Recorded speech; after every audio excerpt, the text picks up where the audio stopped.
Hello students, this is Vikas Garg. Welcome you on my YouTube channel. Students, last video में हमने chapter number 2 किया था और आज हम इस वीडियो में चैप्टर नंबर 3 नया चैप्टर है जिसका नाम private, public and global enterprises है, वो स्टार्ट करेंगे. देखिए ये होते क्या है, private, public and global enterprises. Private enterprises जो हमने लास्ट वीडियो में किए, जो सोल प्रोप्राइटरशिप था, joint Indu family business, cooperative, जितने भी ये थे ये सभी प्राइवेट थे, राइट. तो देखिए प्राइवेट सेक्टर, हमने लास्ट जो चैप्टर था उसमें प्राइवेट कंपनी और पब्लिक कंपनी किया था. बहुत सारे स्टूडेंट्स इनको सिमिलर मान लेते हैं. ये सिमिलर नहीं होते. प्राइवेट कंपनी, पब्लिक कंपनी और प्राइवेट सेक्टर और पब्लिक सेक्टर ये दोनों अलग होते हैं. देखिए क्या होते हैं प्राइवेट सेक्टर, क्या होते हैं, these are enterprises which are owned, control and managed by individual और a group of individual. यानी कि ये वो सेक्टर होते हैं जिनमें कोई भी इंडिविजुअल पैसा लगाता है, वही कंट्रोल करता है, या ग्रुप ऑफ इंडिविजुअल कौन, आप और हमारे जैसे लोग. यानी कि उनमें प्राइवेट लोगों का पैसा होता है, वही उनको मैनेज करते हैं, वही उनको कंट्रोल करते हैं. हम उसको प्राइवेट सेक्टर बोलते हैं. अब पब्लिक सेक्टर क्या होता है, these are the enterprises which are owned, manage and control by the government. यानी कि जिनको गवर्नमेंट कंट्रोल करती है, वही उनकी मालिक होती है, वही पैसा इन्वेस्ट करती है, वही कंट्रोल करती है. हम उसको पब्लिक सेक्टर बोलते हैं, राइट. देखिए अगर मैं इंडिया की बात करूं तो इंडिया में मिक्स इकोनॉमी है. मिक्स का मतलब प्राइवेट कंपनियां भी हैं, प्राइवेट सेक्टर भी हैं और पब्लिक सेक्टर भी हैं. कुछ पार्ट प्राइवेट है, कुछ पार्ट पब्लिक है. अगर मैं प्राइवेट की बात करूं, प्राइवेट का जो सेक्टर होता है उनका मेन ऑब्जेक्ट प्रॉफिट अर्न करना होता है, मैक्सिमम प्रॉफिट अर्न करना होता है. जैसे मैंने अभी आपको बताया, sole proprietorship, partnership, joint Hindu family business, cooperative societies, these are the private sector, right. और कंपनी की मैं बात करूं, प्राइवेट जो सेक्टर की कंपनियां हैं जैसे रेनबैक्सी है, ब्रिटानिया इंडस्ट्रीज है, वीडियोकॉन है, रिलायंस कैपिटल है, ये सभी क्या है, प्राइवेट सेक्टर हैं. इसी प्रकार से पब्लिक कंपनी, अभी मैंने आपको बताया, जिनको कंट्रोल मैनेज करती है गवर्नमेंट कंपनी, वही पैसा इन्वेस्ट करती है. अगर मान लो कौन सी कंपनी हमारी होंगी इसमें, जैसे आप मानकर चलें, FCI है, food corporation of India, LIC है, life insurance corporation of India. तो ये सभी क्या है, ये पब्लिक सेक्टर है. तो देखिए आगे क्या है, फॉर्म्स ऑफ ऑर्गेनाइजेशन. 2 टाइप्स के हैं, private sector, public sector. Private sector के हमने भी लास्ट जो चैप्टर किया था, 2nd चैप्टर, हमने उसमें सब कुछ पढ़ लिया. जो पब्लिक सेक्टर है उसमें हम 3 प्रकार के डिपार्टमेंट पढ़ेंगे, डिपार्टमेंटल अंडरटेकिंग, स्टेट्यूटरी कॉर्पोरेशन और गवर्नमेंट कंपनीज. यानी कि ये क्या होते हैं, हम इसमें 1 बाय 1 वीडियो में हम इनको डिस्कस करेंगे. तो देखिए आज हम जो करेंगे वो करेंगे डिपार्टमेंटल अंडरटेकिंग. डिपार्टमेंटल अंडरटेकिंग क्या होता है, ये एक सबसे पुराना पब्लिक सेक्टर है enterprises. This is the oldest form of public sector enterprises. The departmental undertaking is consider as a one of the department of government. देखिए आप समझ जाएंगे कि कैसे, जैसे हमारी इंडियन गवर्नमेंट ने क्या किया है, इंडियन गवर्नमेंट ने सबके काम अलग अलग बांट दिए हैं. यानी कि जितने भी डिपार्टमेंट हैं, जैसे कोई रेलवे डिपार्टमेंट है, कोई डिफेंस है, और कोई डिपार्टमेंट है, तो उनको बांट दिए हैं. और जो कंसर्न डिपार्टमेंट है उनका एक मिनिस्टर फिक्स कर दिया है. यानी कि वो मिनिस्टर का काम क्या होगा, वो उस डिपार्टमेंट को देखेगा. जैसे मैं अगर रेलवे की बात करूं तो रेलवे डिपार्टमेंट को रेलवे मिनिस्टर बना दिया और रेलवे मिनिस्टर उस काम को देखेगा. यानी कि वो उसको कंट्रोल करेगा, उसमें कोई भी चेंजेस करने हैं, उनकी रेवेन्यू कितनी आनी है, उनके कितना एक्सपेंडिचर होना है, क्या उनका नया काम करना है, वो सारा काम कौन देखेगा, वो रेलवे देखेगा. इनका कोई भी सेपरेट एंटिटी नहीं होती है, राइट. जो भी इस डिपार्टमेंटल में अंडरटेकिंग में जो भी वर्कर्स काम करते हैं वो सभी गवर्नमेंट एम्प्लॉई होते हैं.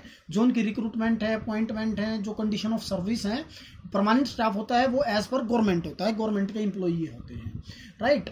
इनके ऊपर जैसे हम किसी के ऊपर केस कर सकते हैं, तो इसी प्रकार से जो जनरल पब्लिक है वो गवर्नमेंट के ऊपर भी केस कर सकती है, इस डिपार्टमेंटल अंडरटेकिंग के ऊपर केस कर सकती है. जैसे मैं एक एग्जांपल दूं, सपोज करो आप मान लो आपने कोई गुड्स मंगवाया था रेलवे के थ्रू, और रेलवे के थ्रू आपने जो माल मंगवाया वो आपसे मान लो रेलवे के कारण कोई मिसप्लेस हो गया या उस माल में कोई कमी आ गई, तो आप जो है रेलवे के ऊपर केस कर सकते हैं, उसके ऊपर शू कर सकते हैं, राइट. इसी प्रकार से जैसे और कंपनियों के अकाउंट्स बनाए जाते हैं, उनका ऑडिट होता है, तो इसी प्रकार से जो डिपार्टमेंटल अंडरटेकिंग है उनके भी अकाउंट्स प्रिपेयर किए जाते हैं और उनका भी इसी प्रकार से ऑडिट किया जाता है. तो जो ये है ये सारा था हमारा डिपार्टमेंटल अंडरटेकिंग। देखिए अब हम इसकी मेरिट्स करते हैं। तो सबसे पहले इसने बताया easy formation. It is very easy to form the departmental undertaking as no registration is compulsory.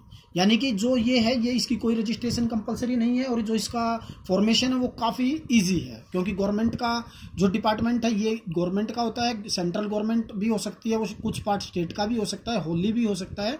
Holi का मतलब पूरा का पूरा जो स्टेट गवर्नमेंट भी हो सकता है, पूरा का पूरा जो ये सेंट्रल गवर्नमेंट भी हो सकता है। और ये भी हो सकता है कि वो पार्टली रेवेन्यू सेंटर से ले ले, पार्टली जो रेवेन्यू है वो गवर्नमेंट स्टेट गवर्नमेंट से ले ले।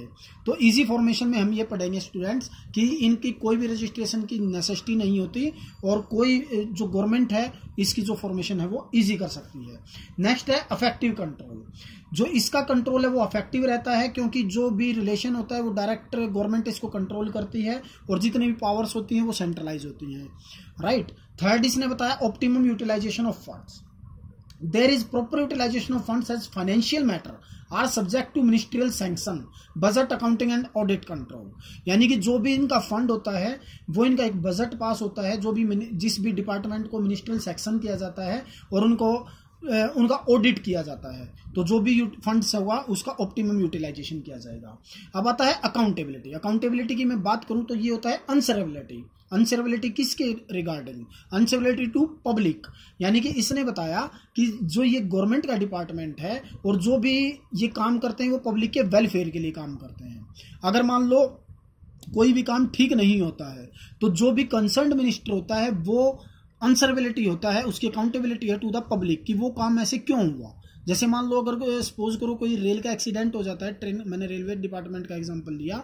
अगर मान लो कोई ट्रेन का एक्सीडेंट हो जाता है तो जो उसकी अकाउंटेबिलिटी रहेगी वो जो रेलवे मिनिस्टर होगा, भाई किस कारण से ऐसा हुआ, जो पब्लिक को इस बात के लिए आंसरेबिलिटी करेगा, अकाउंटेबिलिटी करेगा। इसके बाद आता है पब्लिक रेवेन्यू।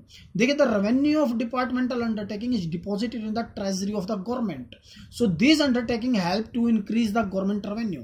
जितना भी इनसे रेवेन्यू आएगा, पब्लिक से रेवेन्यू मिलेगा कंसर्न डिपार्टमेंट को, वो सारा गवर्नमेंट ट्रेजरी में डिपॉजिट हो जाएगा और वो जो गवर्नमेंट रेवेन्यू मिल जाएगी और जो इस प्रकार से जो गवर्नमेंट की रेवेन्यू होती है वो इंक्रीज हो जाएगी। इसके बाद आती है देखिए डीमेरिट्स। सबसे पहले इसने बताया इनफ्लेक्सिबिलिटी। इनफ्लेक्सिबिलिटी का मतलब ये होता है कि पहले से ही सब कुछ सेट होता है, इसमें कोई भी चेंज होने के चांसेस नहीं रहते हैं, राइट।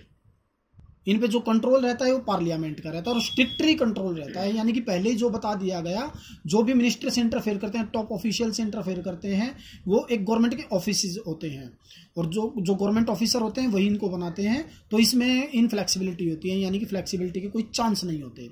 अब आता है लैक ऑफ मोटिवेशन। देखिए लैक ऑफ मोटिवेशन में departmental undertaking have no power to utilise their revenue as these are deposit in the treasury. मैंने अभी आपको ऊपर बताया था कि जो भी रेवेन्यू आती है वो ट्रेजरी में डिपॉजिट हो जाती है और उस ट्रेजरी में जो डिपॉजिट हो जाता है उस पैसे को यूटिलाइज करने का जो भी राइट होता है वो गवर्नमेंट का होता है। यानी कि जो भी कंसर्न मिनिस्टर होता है उसका वो नहीं होता, उसके लिए बजट पास होता है।